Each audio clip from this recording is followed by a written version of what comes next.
அதிசயங்கள் செய்கிறவர் நம் அருகில் இருக்கிறார்.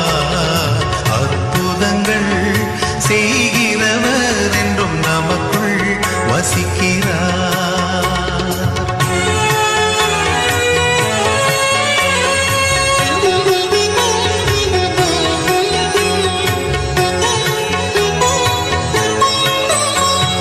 குருடருக்கும் செவிடருக்கும் சுகம் தந்தார் அதிசயம்.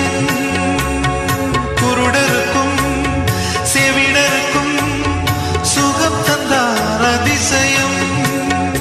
ஒரு சொல்லாலே மரித்தோரை